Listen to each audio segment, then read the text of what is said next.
Ninth में 12.2 exercise में हम लोगों ने अभी तक question number 1, question number 2, example number I think 6 और क्वेश्चन नंबर 6, क्वेश्चन नंबर 7 की कंप्लीट किया है। आज भी मैं आपको इस चैप्टर के 2 क्वेश्चंस करवा रहा हूं और आने वाले 2 वीडियोस में ये चैप्टर आपका कंप्लीट होगा। ठीक है, क्वेश्चन नंबर 4 हम करेंगे एक्सरसाइज 12.2 का। ठीक है, इजी क्वेश्चन है, ध्यान दें। A triangle and a parallelogram have same base, यानी एक त्रिभुज है ट्रायंगल,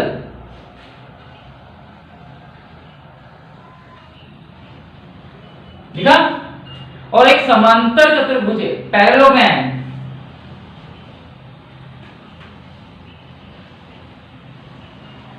इन दोनों का आधार, इन दोनों का बेस सेम है और वो है 28 सेंटीमीटर, 28 सेंटीमीटर। देखिए आप, ये 28 सेंटीमीटर के आधार पर 28 सेंटीमीटर के बेस पर त्रिभुज ट्रायंगल भी आधारित है और चतुर्भुज क्वाड्रिलेटरल भी आधारित है, यानी सिचुएटेड है।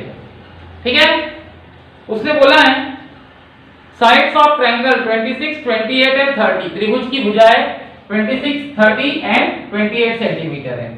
आगे बोल रहा parallelogram stand on the base, समांतर चतुर्भुज इसी के आधार पर खड़ा है, यानी एक ही आधार पर त्रिभुज और समांतर चतुर्भुज एक ही बेस पर ट्रायंगल एंड पैरेललोग्राम सिचुएटेड है।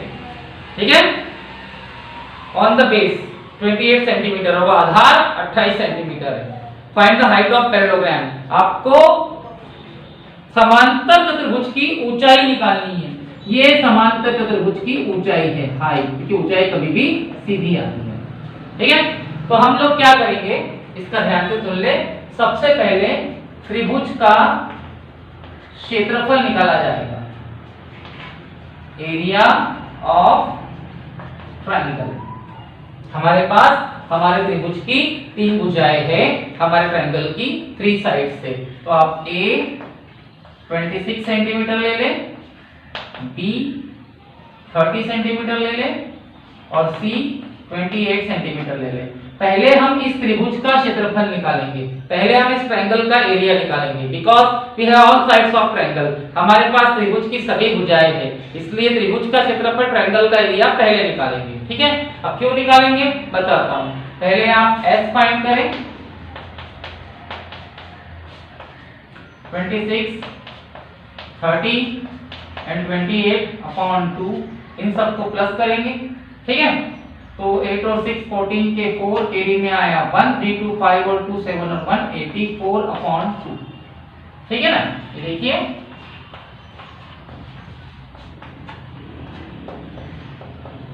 ठीक है, 84 को 2 से डिवाइड करो तो आपका 42 आ जाएगा।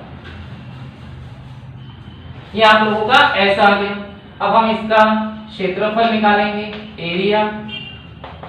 तो उसका फॉर्मूला आपको पता होना चाहिए, S minus A, S minus B and S minus C। ठीक है, तो S की प्लेस पर आप लोगों का 42 आएगा, S minus A 42 minus 26, S minus B 42 minus 30 और S माइनस C 42 माइनस 28। ठीक है, अब देखिए क्या होगा, ये 42 है, 42 में 26 माइनस करेंगे, 12 में 6 गया 6, 3 में 2 गया 1, 16 आएगा 16। 42 में 13 माइनस करेंगे तो 12 आएगा 12, और 42 में 28 माइनस करेंगे तो शायद 14 आएगा 14। अब आप इसे तोड़ दे, 46 को हम लिख सकते हैं 7 into 6, इसको 4 into 4, इसको 3 into 4 और इसको 2 into 7। ठीक है, अब इसे हम और एक बार कोशिश करते हैं तोड़ने की।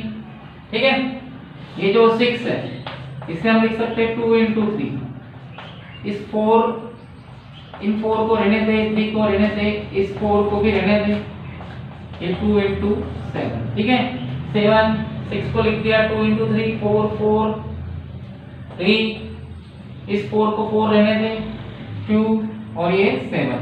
अब इसे आगे और बढ़ाया जाए तो हम इसको इस टाइप से लिखेंगे। देखिए ये 7 है तो ये सेकेंड 7, फिर ये 2, इसके साथ ये वाला 2 आ गया, फिर ये 3, इसके साथ ये वाला 3 आ गया, फिर ये 4, फिर ये 4, एक 4 बच गया, उसको लिख दे 2 × 2, मतलब 7 2 टाइम आ गया, 2 2 टाइम आ गया, 3 2 टाइम आ गया, ये 4 2 टाइम आ गया, बच रहा था आपका ये 4, उसको लिख दिया मैंने 2 × 2।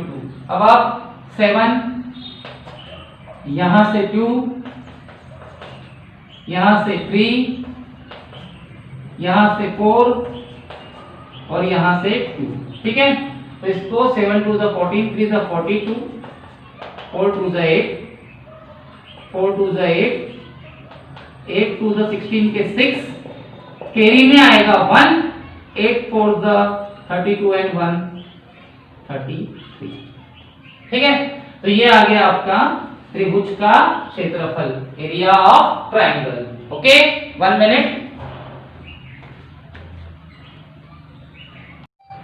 आया ना? अब ये किसका क्षेत्रफल है, ये किसका एरिया है? ये त्रिभुज का क्षेत्रफल है, ट्रायंगल का एरिया है। और हमें ऊंचाई किसकी निकालनी है, हाइट किसकी निकालनी है?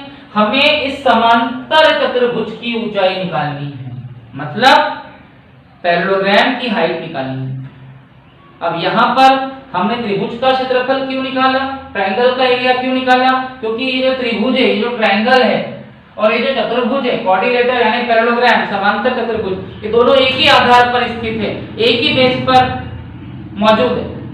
तो जब कोई दो आकृतियां, दो डायग्राम एक ही आधार पर स्थित हो, एक ही बेस पर सिचुएटेड हो, तो उनके क्षेत्रफल, उनके एरिया इक्वल होते हैं। तो ये जो क्षेत्रफल आया, ये जो एरिया आया, ये त्रिभुज का क्षेत्रफल है, ट्रायंगल का एरिया है। तो यही क्षेत्रफल, यही एरिया समांतर चतुर्भुज का भी होगा, ऑलरेडी यही एरिया पैरेललोग्राम का भी होगा। तो यहां मैं फॉर्मूला लगा देता हूं, एरिया ऑफ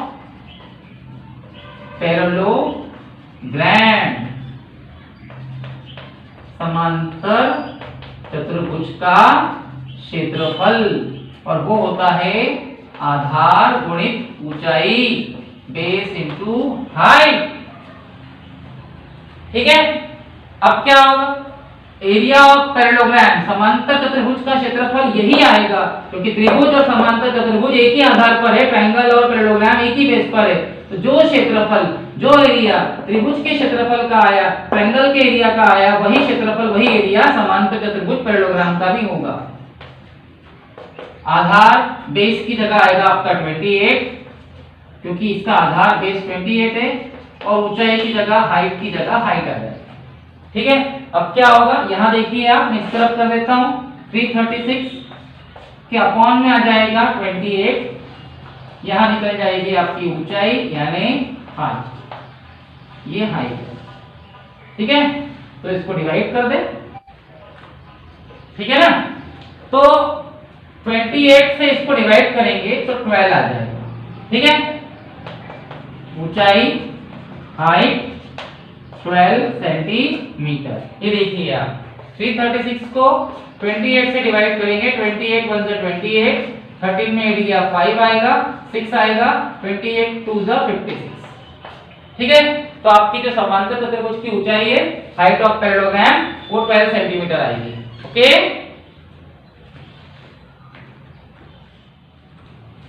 चलिए हम एक क्वेश्चन और करते हैं आपकी 12.2 एक्सरसाइज में, क्वेश्चन नंबर 5।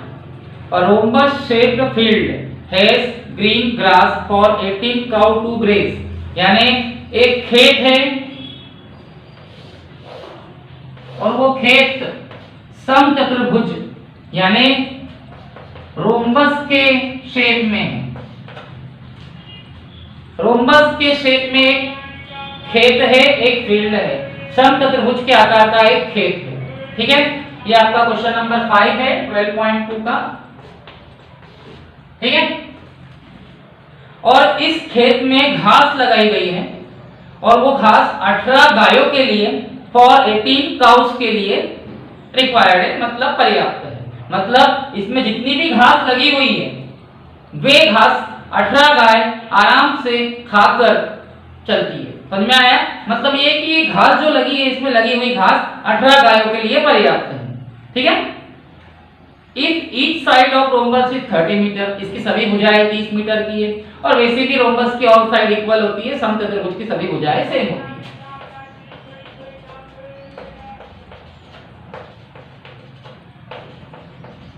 ठीक है। And longer diagonal is 48 metre, इसका एक विकर्ण 48 मीटर। ठीक है। How much area of grass field will each cow be getting, आपको बताना है कि एक गाय के लिए कितनी घास का क्षेत्रफल होगा, यानी 1 काउ के लिए कितनी घास लगेगी। तो पहले हम इस पूरे चतुर्भुज का क्षेत्रफल निकालेंगे, इस पूरे क्वाड्रिलेटर का एरिया निकालेंगे। अगर हमने इस पूरे चतुर्भुज का क्षेत्रफल निकाल दिया, क्वाड्रिलेटर का एरिया निकाल दिया, तो हमें ये पता चल जाएगा कि इसमें कितनी घास लगी है, कितनी ग्रास इसमें लगाई गई है, और वो घास 18 गायों के लिए, 18 काउस के लिए है। ठीक है। तो सबसे पहले तो आप इसका क्षेत्रफल, इसका एरिया नहीं निकाल सकते, क्योंकि ये एक चतुर्भुज है, ये क्वाड्रिलेटर है। तो पहले हम त्रिभुज एबीडी, ट्रायंगल एबीडी का क्षेत्रफल निकालेंगे। In triangle ABD, A first side 30 metre है, बी सेकेंड साइड 30 मीटर है, और सी थर्ड साइड 48 मीटर है। ठीक है। पहले S निकाल दे, A plus B plus C upon 2, यानी 30 plus 30 plus 48 upon 2, 30 30 60 and 48 108 upon 2, तो ये आएगा आपका 54। ठीक है। अब आप क्षेत्रफल निकाल दे, area under root S minus A, S minus B, S minus C, ये आएगा 54, 54 माइनस 30, 54 माइनस 30 एंड 54 माइनस 48। ठीक है। तो 54 ये आ जाएगा आपका 24, ये भी आ जाएगा आपका 24, और ये आएगा आपका 6। ठीक है। अब आप इसको किस तरीके से ट्रीट करेंगे, इसको लिख सकते हैं 9 इंटू 6, 24 इंटू 24, और ये 6। 9 को हम लिख सकते हैं 3 इंटू 3, 6 इंटू 24 इंटू 24 इंटू 6। अब आप पेयर बना लो, यहाँ से 3 आ जाएगा, यहाँ से आपका 24 आ जाएगा, और यहाँ से आपका 6 आ जाएगा। 6 3 से 18 इंटू 24।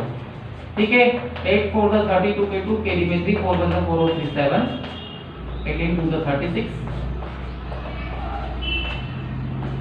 432 centimetre square.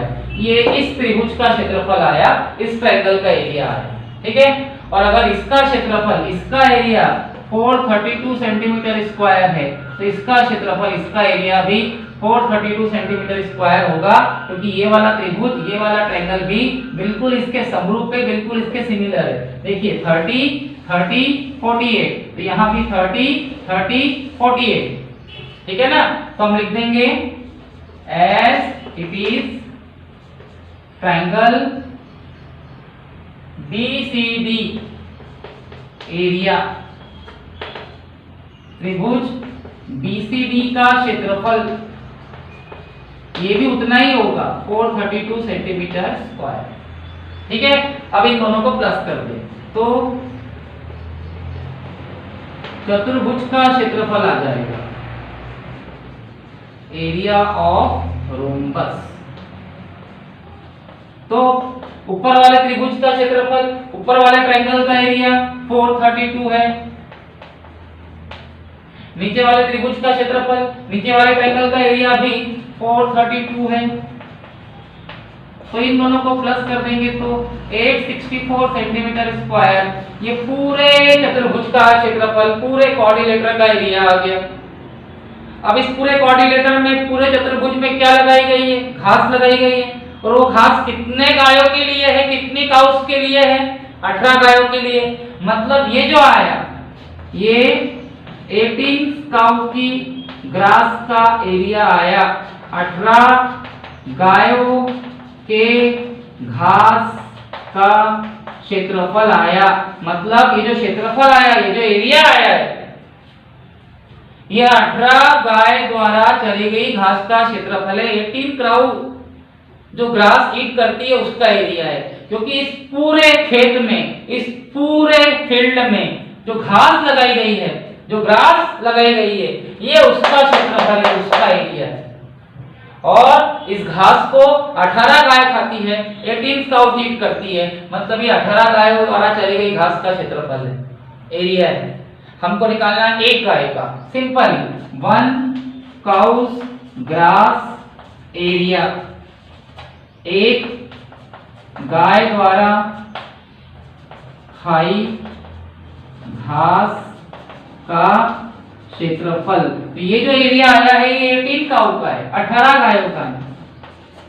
और अगर इसको अपन 18 से भाग देते, 18 से डिवाइड कर दे, तो एक गाय द्वारा खाई गई घास का क्षेत्रफल 1 काउ द्वारा ईट की गई घास का एरिया आ जाएगा।